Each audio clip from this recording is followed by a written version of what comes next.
السلام عليكم ورحمة الله تعالى وبركاته. أهلا بكم بقناتي فرح أونيفير. في هذا الفيديو سوف نتكلم عن مجموعة من الأمور التي سوف تتبع هذا الخروج من الحجر التدريجي الذي كما قلت يوم الاثنين صباح يوم الاثنين سوف يبدأ فتح جميع المتاجر جميع المحلات التجارية، ويعني هناك تدابير عديدة سوف تعمل لتجنب تفشي العدوى بين الأشخاص، من بينها أن يوجد أمام كل مركز تجاري ما يوضح للشخص هل يسمح له بالدخول أم لا. إذا كان العدد الكبير داخل المركز التجاري كبير سوف لا نسمح للأشخاص الآخرين بالدخول، إلا أن إذا أصبح فارغا وكافي ليدخل أشخاص جدد. هناك أيضا مجموعة من الإشارات التي تبين للأشخاص متى يفضل أن يأتي ويتجنب أوقات الازدحام. كذلك هناك أمام كل متجر يكون هناك شخص ينبه الأشخاص الذين سوف يدخلون إلى هذه المتاجر أن ينظفوا أيديهم بالمطهر الذي يوجد في كل مكان بالمركز التجاري. فعلى كل شخص قبل أن يدخل إلى المتجر التجاري أن ينظف يديه بالمطهر الذي هناك متواجد مجانا للأشخاص لكي يستعملوه لتفادي العدوى وكذلك حماية أنفسهم. كما أنه يفضل على الأشخاص أن يرتدوا الكمامات رغم أنها ليست إجبارية داخل المحلات، ولكن هناك بعض أصحاب المحلات التجارية قد يفرض على الأشخاص الذين سوف يدخلون إلى متاجرهم عمل الكمامات، رغم أنه الحكومة الفيدرالية لم تجبر الأشخاص على عمله داخل المتاجر التجارية. إجراءات عديدة تسعى لحماية هؤلاء الأشخاص من العدوى وتجنب انتشار هذا المرض الذي أصبح نرى أن هناك انخفاض كبير هنا ببلجيكا ونقص كبير. نتمنى أن يدوم هذا الانخفاض حتى يشفى الجميع ويعود الأشخاص إلى حياتهم العادية كما كانوا عليها. وكل هذه الإجراءات التي سوف تقوم بها المحلات التجارية خصوصا ببروكسل سوف نراها في هذا الفيديو. إجراءات تسعى دائما إلى حماية الأشخاص والحفاظ على سلامة هذا الفيديو. C'est la première chose que le client verra en arrivant. Ce compteur lui dira s'il peut entrer dans le centre commercial, mais aussi quel est le meilleur moment pour éviter les files. Le client sera au courant de ces heures creuses en s'inscrivant sur le portail. Il va recevoir un lien qui va lui permettre de consulter en temps réel le niveau d'influence au moment où il décide de venir faire ses courses. Il y aura un garde à chacune des 3 entrées et 2 dans le shopping.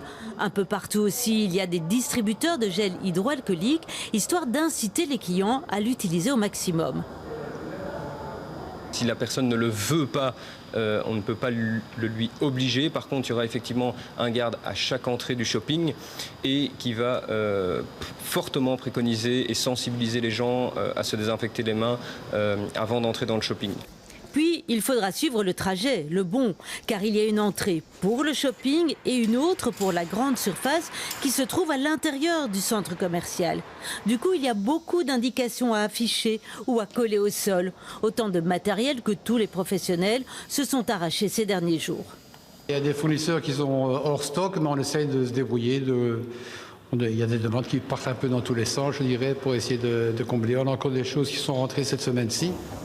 Dès demain, les quelques 60 commerces vont donc rouvrir leurs portes. C'est un soulagement, même s'il se pose une question cruciale, celle des loyers à payer. La société gestionnaire de ce shopping cherche des solutions.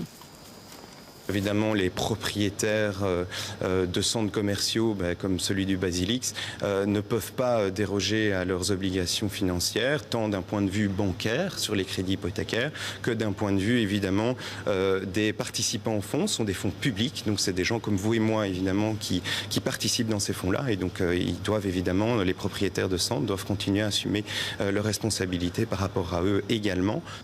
Pendant la fermeture, le shopping en a profité pour se refaire une petite beauté, même s'il ne pourra accueillir que 1600 personnes sur 20 000 mètres carrés. بالنسبة للمختصين هنا ببلجيكا لمحاربة هذا المرض وهذه الوباء هنا ببلجيكا، فهم لا يتخوفون من خروج الناس للتسوق، لأنهم هناك مجموعة من التدابير التي سوف يجبرون على اتباعها لحماية أنفسهم وحماية الآخرين.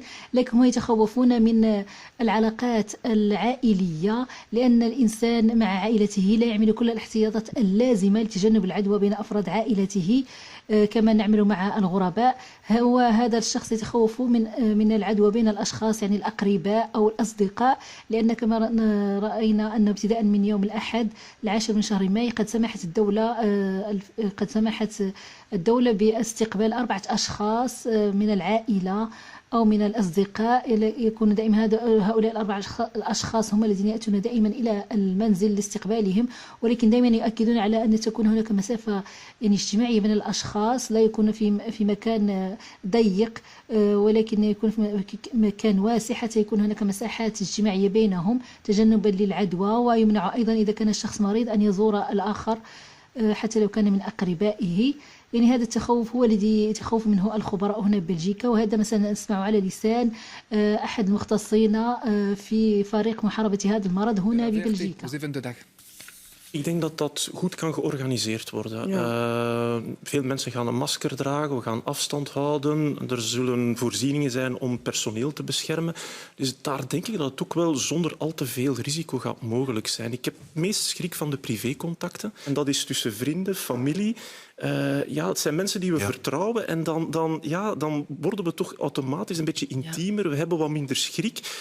Instinctief hebben we schrik van een vreemde. Maar dat is meestal niet echt het risicocontact. Het zijn echt de familie, de vrienden, de mensen die we kennen, waar dat we veel van... كما أكدت وزيرة الصحة البلجيكية أنه يجب دائما احترام التدابير اللازمة مثل المسافات الاجتماعية، لأنه ممكن أن يفقد الأشخاص حرياتهم إذا أصبح هذا المرض دائما متواجد، وممكن أن لا نعود لحياتنا الأولى كما كان عليها الشخص، لأن وجود هذا المرض قد غير أمور عديدة. يجب على الأشخاص التكيف معها حتى يتجنبوا العدوى بذلك، وهذا ما سنراه في هذا الفيديو عما قالته وزيرة الصحة البلجيكية ماغي دوبلو. plaisir, mais tout en respectant les consignes de sécurité, la distanciation sociale notamment, car on le rappelle, le virus est toujours là.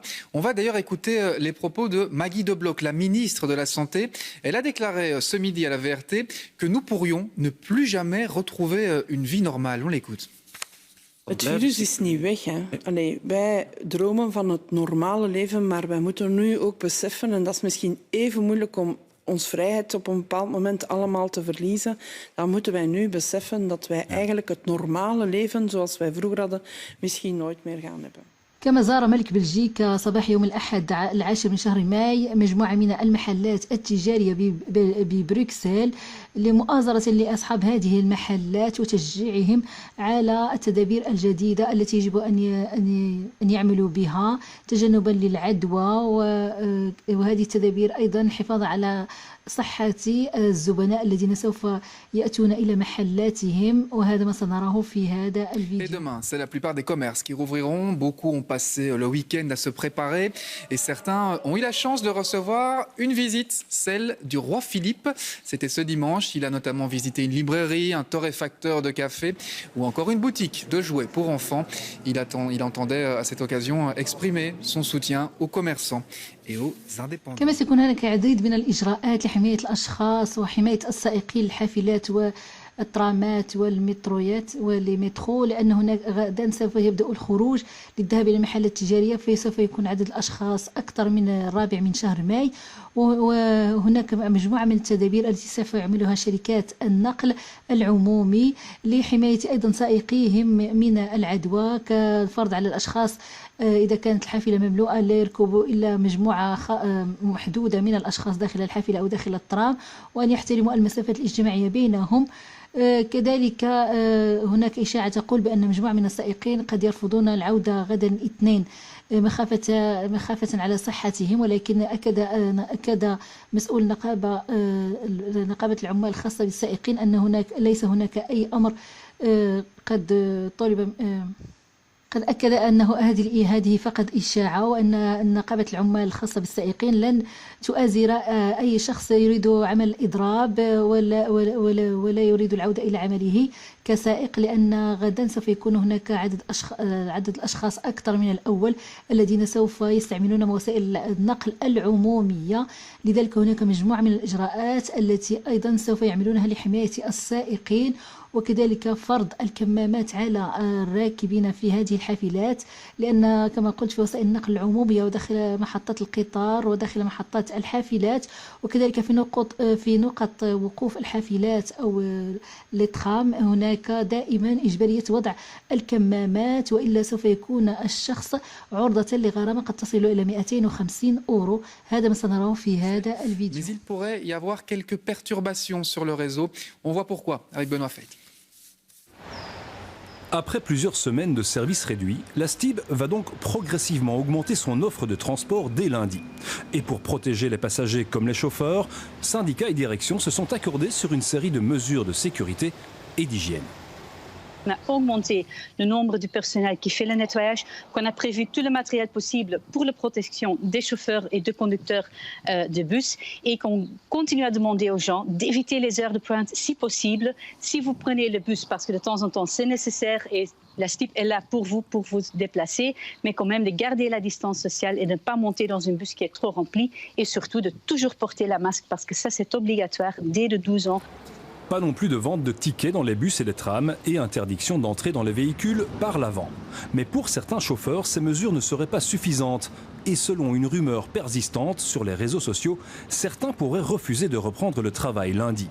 Mais les syndicats préviennent, puisqu'un accord a été signé avec la direction, ils ne soutiendront en aucun cas les grévistes. Il n'y a aucun préavis qui a été déposé et donc il n'y a aucune organisation qui soutiendrait le moindre mouvement d'agents. Ce serait même un peu dommage parce que ça nous mettrait un peu en porte-à-faux. Nous sommes des organisations sérieuses et quand nous signons un engagement, nous devons le respecter. Mais nous comprenons la crainte des chauffeurs, nous comprenons, nous sommes solidaires avec eux, mais nous essayons de mettre tous les moyens, et aussi en concertation toujours avec le SIPPT, toujours pour que toutes les mesures de protection des travailleurs soient toujours garanties.